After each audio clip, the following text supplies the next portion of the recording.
ከቻልክ እስቲ ስራው በቃ ቀላል ከሆነ ስራው አታቃሉ ስራ ቀላል የቤት ብሎ የውጭ የሚባል ስራ የለም።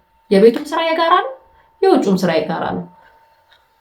ሰላም ሰላም ውድ የዩቲዩብ ቻናላችን ተከታታዮች፣ ዛሬ እንደተለመደው ስለ ትዳርና ምክር ወይ ደግሞ መመካከር ምናምን አይደለም። በቃ ኖርማሊ እኔ ያለኝን ሀሳብ ነው የምናገረውና ልሳሳት እችላለሁ። የተሳሳትኳቸውን ደግሞ ኮሜንት ላይ አስቀምጡልኝ፣ በጣም ያስፈልገኛል። ዛሬ የምናወራው ኖርማሊ አንድ ወንድ ልጅ የቤት ስራ ወይ ደግሞ የሴት ስራ ተብሎ በተለምዶ የሴት ስራ ተብሎ የሚጠሩ ስራዎችን መስራት አይፈልግም። ግን ደግሞ እንደ አባወራ ደግሞ ሙሉ ኃላፊነቱን ተወጥቷል ወይ ስንል የተወጣ አይመስለኝም። እኔ ማለት አሁን በድሮ ፐርስፔክቲቭ እንሂድ። አሁን የድሮ አባቶቻችን ውጪ ይሰራሉ። ከዛ ደግሞ ሚስትየው ደግሞ ቤት እሱ ያመጣላትን ሰርታ አዘጋጅታ የቤቱንና የልጆቿ ኃላፊነት የእሷ ይሆናል። አሁን ላይ ደግሞ ማለት ሙሉ ፕሮቫይድ የሚያደርገው ወንዱ ነበር የዛን ሰዓት ማለት ነው። እና ሴቷ ባሏ ያመጣላትን አሳምራና እንትን ብላ አዘጋጅታ ልጆቿን ተከታትላ ምናምን ታኖር ነበር። ያ የድሮ አባት ሙሉ ኃላፊነቱን ተወጥቷል። ፕሮቫይድ ማድረግ ይችላል። ተጋግጦ ሰርቶ የሚያመጣ ባል ነው ያ የድሮ ባል ማለት ነው። ሴቷም ደግሞ ባላት መጠን በሰጣት ባሏ ባመጣላት መጠን አሳምራ የምትሄድበት ጊዜ ነበር። አንዲት ሴት የዛን ሰዓት ስታገባ ባልየው እንዴት ነው፣ ጠንካራ ሰራተኛ ነው ወይ፣ ገንዘብ አለው ወይ፣ ቤት አለው ወይ ምናምን ይባል ነበር። እና እንደዛ ተብሎት እንትን ይባል ነበር። ይሄ ምንድነው ደረጃ ነበረው ያ ባል። እና ሴቷ ደግሞ ቤት ስራ ላይ እንዴት ናት፣ ባለሙያ ናት ወይ፣ ልጆችን ተንከባክባ የማሳደግ አቅም አላት ወይ ምናምን የሚባሉ ነገሮች ነበሩ እንትኗ የሚታዩባት እንትኖች ማለት ነው። አሁን ላይ ስንመጣ እንደዛ አይደለም። ወንዱ ፌል አድርጓል፣ በእንትን ደረጃ ፌል አድርጓል። አሁን ለምሳሌ ሴቷ ቤት ውስጥ ሆና የቤቱን ጫና እንድትይዝ ነበር ያ የድሮ ፐርስፔክቲቭ ማለት ነው። እና አንድ ባል አሁን ባለንበት ሁኔታ ደግሞ ምንድን ነው ኢኮኖሚካሊ ሚስቱ እንዳታግዘው ይፈልጋል፣ ወጥታ እንድትሰራ። ግን ደግሞ ቤት ውስጥ ማገዝ አይፈልግም ማለት ያ ድርሻ የሴቷ ነው ብሎ ያምናል ማለት ነው። እና ያ ነገር ማለት በባህላችን አንጻር እንኳን ብናይ በባህላችን አንጻር ምን ይላል ህጉ?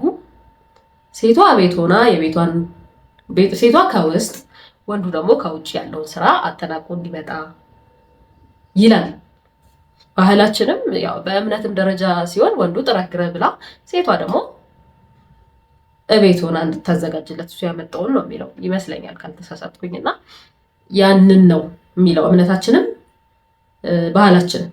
ግን አሁን ያለው ወንድ እንዴት ሆነ መሰላችሁ? አድቫንቴጁን ብቻ የሚያስጠቅምለት ሲሆን ወደ እምነቱ ይጠጋል ወይ ደግሞ ወደ ባህሉ ይጠጋል። ኖርማሊ ደግሞ አድቫንቴጁን እንትን ሲልለት ደግሞ ኢኮኖሚካሊ ሚስቱ እንድትደግፈው ሲፈልግ ደግሞ እንትን ይሆናል። ምንድነው ይባላል?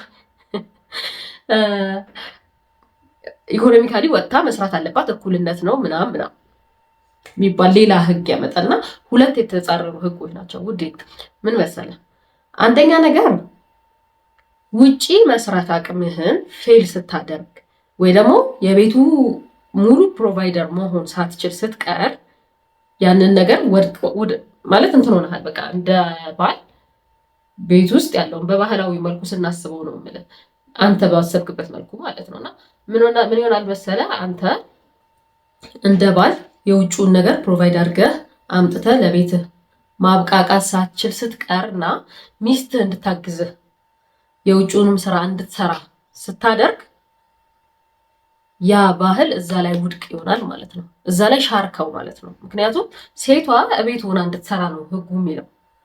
ያንን ስትሽር አንተም ደግሞ ቤት ውስጥ መስራት ያለብህን ስራ ደግሞ ማገዝ አለብህ። ማገዝ አይደለም ኖርማሊ ማገዝ የእናንተ ቃል ነው። አሁን ሚስቴን አግዛለሁ ምናምን ይላል አንዳንድ ወንድ ነው ወይ? ማገዝ አይደለም መስራት ነው ያለብህ፣ ስራህ ነው። ምክንያቱም ውጪ ያለውንም ስራ እየሰራችልህ ነው እሱ። ምክንያቱም አንተ ያንን ስራ ውጭ ያለውንና ቤትህ የሚያስፈልገውን ነገር ማሟላት ስላልቻልክ ነው ሚስትህ የምትሰራው እንጂ በጣም ሰፈር ማድረግ የምትፈልግ ሴት አለች ብዬ አላምንም እኔ እንደኔ ማለት ነው። ምክንያቱም ቤት ውስጥ ያለው ስራ በጣም ብዙ ነው። ልጆች ማሳደግ ማለት ልጆችሽን ሰራተኛ ሳይነካብሽ ጤናማ ልጆች አንቺ የምትፈልጊያቸው አይነት ልጆች አድርጎ ማሳደግ ምን ያህል ትልቅ ነገር እንደሆነ አልገባችሁም?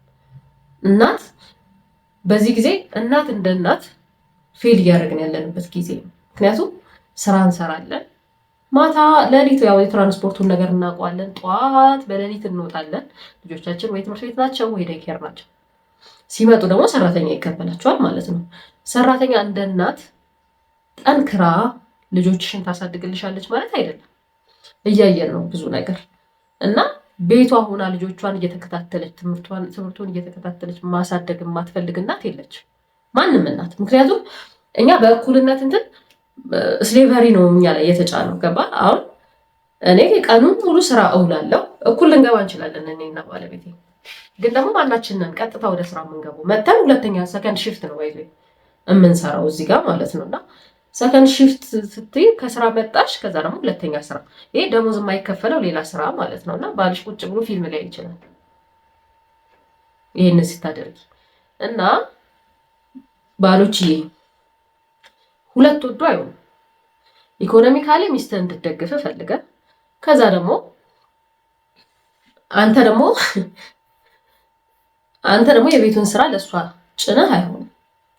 ምክንያቱም በዚህ ጊዜ ባለንበት ሁኔታ ጥናቶች እንደሚያሳዩት ከሆነ ብዙ የሳይካትሪስት ጥናቶች የሚያሳዩት ምንድነው ትዳርን በጣም እያፋቱ ያሉት ሴቶች እያሰላቻቸው ያሉት። አሁን አንድ ሴት ራሷ ለቤቷ ፕሮቫይድ ማድረግ ከቻለች ትዳር አያስፈልጋትም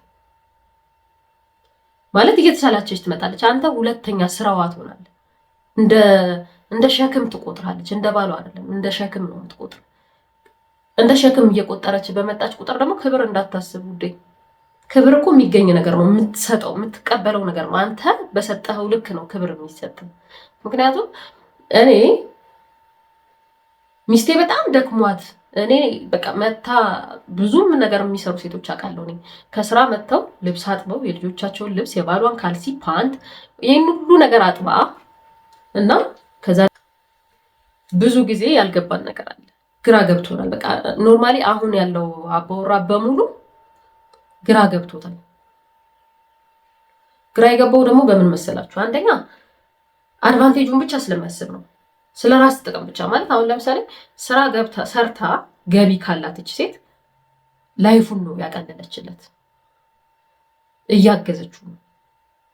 ባይዘዌ ሴት ልጅ ወጥታ ስትሰራ እያገዘችህ ነው፣ እየረዳችህ ነው፣ ቤትህ እንዲስተካከል እያገዘችህ ነው። ለዚህ ያንተን ስራ እየሰራችልህ ስትመጣ እሷ አንተም ደግሞ የእሷን ስራ መስራት አለብህ፣ ማገዝ አለብህ። የእሷን ስራ ማገዝ አይደለም መስራት አለብህ። ተከፋፍላችሁ ስራውን መስራት አለባችሁ ሁለታችሁ እንደኔ እና ፕሊዝ ማለት አንዳንዴ ለራስ አድቫንቴጅ ብቻ አንጠቀመው ያንን ነገር ፕሊዝ። አሁን ብዙ ጊዜ ችግራችን እሱ ነው። ህግ እናወጣለን ኖርማሊ አሁን እምነትንና ባህልን እንደ መሸፈኛ እየተጠቀምንበት ነው። ግን ባህሉን መጀመሪያውን እያፈረስን ያለ ነው እኛ ነን። ምክንያቱም ባህላችን የሚለው ሴቷ የቤቱን ስራ በስነ ስርዓት ትስራ፣ የቤቱን ስራ ቤቷን፣ ልጆቿን እና ባሏን ትንከባከብ እቤቷ ሆና፣ ወንዱ ደግሞ የውጭውን ስራ ሰርቶ ፕሮቫይድ ያርገን ቤት ነው የሚለው። አሁን ባለንበት ሁኔታ ግን እንደዛ አይደለም እየኖርን ያለ ነው። እንደዛ እስካልኖርን ድረስ የቤት ብሎ የውጭ የሚባል ስራ የለም። የቤቱም ስራ የጋራ ነው፣ የውጭም ስራ የጋራ ነው። የኔ እምነት እንደዛ ነው።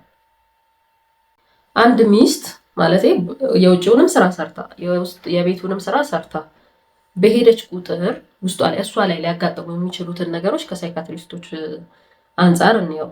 ብዙ ሳይካትሪስቶች ጥናታቸው ላይ እንዳስቀመጡት ከሆነ አንድ ሴት በቤት ውስጥ ሁሉንም ስራ የምትሰራ ከሆነ ማለት የውጭውንም የቤቱንም ስራ የምትሰራ ከሆነ አንደኛ በጣም ስር የሰደደ ጭንቀት ውስጥ ትገባለች። ኖርማሊ ዲፕሬሽን ውስጥ ትገባለች። እና ሁለተኛው ደግሞ ባሏ ከስራ መጥቶ እሱ ቁጭ ብሎ ሲያርፍ እሷ ወደ ስራ ስትገባ ምን አይነት ስሜት ነው የሚሰማት? ኖርማሊ የቤት ሰራተኝነት ስሜት፣ ይሄ ሜድ አገልጋይ ሰራተኛ፣ ይሄ ምንድን ነው ሰርቫንት የሆነች አይነት ስሜት እንዲሰማት ያደርጋል። እና ያ ስሜት ደግሞ ደሞዝ አላት እቺ ልጅ ገቢ አላትኝ። ቤት ገብታ ደግሞ ደሞዝ የማይከፈለው ሌላ ሺፍት ስራ አላት ማለት ነው። ይሄ ስሜት እንዴት እየሆነች እንድትሆን ያመጣታል ማለት ነው። ባልየውን እንደ ሸክም ተጨማሪ ስራ ከልጆቿ ሌላ ተጨማሪ ስራ አድርጋ እንድታስበው ያደርጋታል ማለት ነው። ይሄ ደግሞ በጣም ትልቅ አደጋ ነው ማለት ለትዳሩ ማለት ነው። ማለት አንዳንዴ ባል ሸክም አይደለም ማለት ባልሽ ሲሆን ሊያግዝሽ አጋርሽ ነው፣ ብዙ ነገር እንዲረዳሽ ነው የምትመኘው እና ያ ደግሞ ተጋግዛችሁ እንድትሰሩ ነው የሚጋብዘው። አንቺ ድርሻሽን እየተወጣሽ ነው፣ የውጭውንም ስራ እያገዝሽ ነው፣ እቤትም ደግሞ በተጨማሪ ሌላ ስራ እየሰራሽ ነው እና ያንን ስራ ባሏ የማያግዛት ከሆነ ያችን ሴት ሸክም እየሆነ ይመጣል ማለት ነው።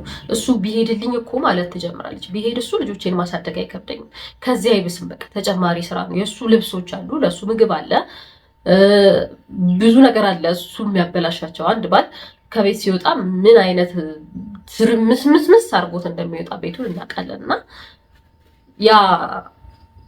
ያ ነገር አንተ ለእሷ ተጨማሪ ስራ ወይ ደግሞ ተጨማሪ ሸክም። አሁን ብዙ እናቶች ይላሉ ካያችሁ ማለት ነው፣ እኔ እኮ 4 ልጅ ነው ያለኝ ይላሉ። 3 ልጅ ኖሯቸው 4ኛ ባላቸው ማለት ነው። ያንን ያመጣው ተጨማሪ እንደ ሸክም እያሰበች ስለሆነ ነው ያቺ ሴት። እና ያንንም አስቡበት ውዶች። ወደ መፍትሄው እንምጣ። መፍትሄው ደግሞ አንደኛ ግልጽ ሆኖ ተነጋግሮ የስራ ክፍፍል ማድረግ። ባይዘው ሚስትህን አግዝ ስትባል እንጀራ መስራት ወይ ወጥ መስራት ላይሆን ይችላል። ግን ደግሞ ከስራ ገብተህ ቢያንስ ቤት ውስጥ ያለውን የተበታተነ ነገር ማስተካከል፣ ታጥቦ የነበረ ልብስ ካለ ማጠፍ፣ ልጆችን ማስጠናት፣ ልጆችን ማጠብ፣ አጥቦ አስተካክሎ ቀባብቶ ማስተኛት።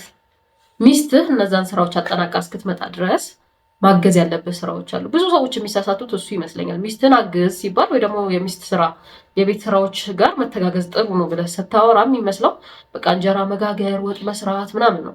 እሱን ላታደርግ ትችላለህ። ኖርማሊ የምታበላሹትን ነገር ስለማንወደው እኛም አንፈቅድም እሱን። ግን ደግሞ አሁን ማድረግ ያለባቸው አንደኛ ነገር ቤት ማጽዳት፣ ልጆችን ማስተካከል፣ ልብስ ማስተካከል፣ የለበሳችሁትን ልብስ በስነስርዓት ማስቀመጥ፣ ቤት መጠራረግ፣ ማጽዳት፣ ልጆችን ማጠብ፣ እነዚህን ነገሮች መስራት ቀላል ይመስለኛል። አንደኛው መፍትሄ ተነጋግሮ የስራ ክፍፍል ማድረግ ነው። ሁለተኛው ደግሞ እየሰራች እየደከማት እንደሆነ ማወቅ። ቢያንስ ማገዝ እንኳን ባትችሉ ስራው እያደከማት እንደሆነ ማወቅ ጥሩ ነው። ማለት ምን አላት እቺ ደግሞ ምናምን አትበሉ ፕሊስ። በጣም ብዙ ሰው ችግሩ ያለበት እሱ ነው። እናጣጥላለን። ምን የቤት ስራ ደግሞ እችን ሰራው ብለሽ ነው ምናምን አትበሉት ፕሊዝ። ከቻልክ እስቲ ስራው በቃ ቀላል ከሆነ ስራው አታቃሉ። ስራ ቀላል የሚባል ስራ የለም። ከስራ ደክሟት የመጣች ሴት ናት ያቺ ሴት። ሶስተኛው ምን መሰለ፣ ፍቅር ያልቃል እንደዚህ አይነት ሁኔታ ላይ ስትሆኑ ማለት ነው። ሚስትህን ማገዝ ስታቆም ፍቅሯ ሊጠፋ ይችላል። ፍቅሯ ደግሞ ጠፋ ማለት ትዳርህ ጠፋ ማለት ነው። ፍቅር ካሌለ እኔ ትዳር አለ ብዬ አላምንም። መከባበርም አይኖርም። ለዚህ እባካችሁ በደንብ አስቡበት። ሁለት ነገር አታስቡ። ጥቅማችሁንም ትፈልጋላችሁ፣ እናንተም ሰፈር ማድረግ አትፈልጉም። እንደዛ የሚባል ነገር የለም። ኢኮኖሚካሊ እንድታግዝ ከፈለክ የቤት ስራውንም ኖርማል መስራት አለብህ ባይነኝ። እሺ ውዶችዬ፣ የዛሬው ፕሮግራም ይህንን ይመስላል። በጣም እንደተማራችሁበት ወይ ደግሞ ጥቅም እንዳገኛችሁበት ተስፋ አደርጋለሁ። ቀጣይ ደግሞ ስለ ሴቶች እናወራለን። ሴቶች በዚህ ጊዜ ወንዶች ጋር የጎደለን ወይ ደግሞ ያልገባን ነገር፣ ሴቶች ያጣነውን ነገሮች በሙሉ እናወራለን። ቀጣይ እስክንገናኝ ድረስ በሰላም ቆዩኝ። በጣም አመሰግናለሁ ስለምትተባበሩኝ። ላይክ፣ ሼር፣ ሰብስክራይብ አድርጉልኝ። በጣም አመሰግናለሁ። በተጨማሪ ንጹህ የትግራይ ማር የምትፈልጉ ከሆነ እኔ ጋር አለ፣ ደውሉልኝ። 0920 53 48 01 ስልኬ ነው። ባይ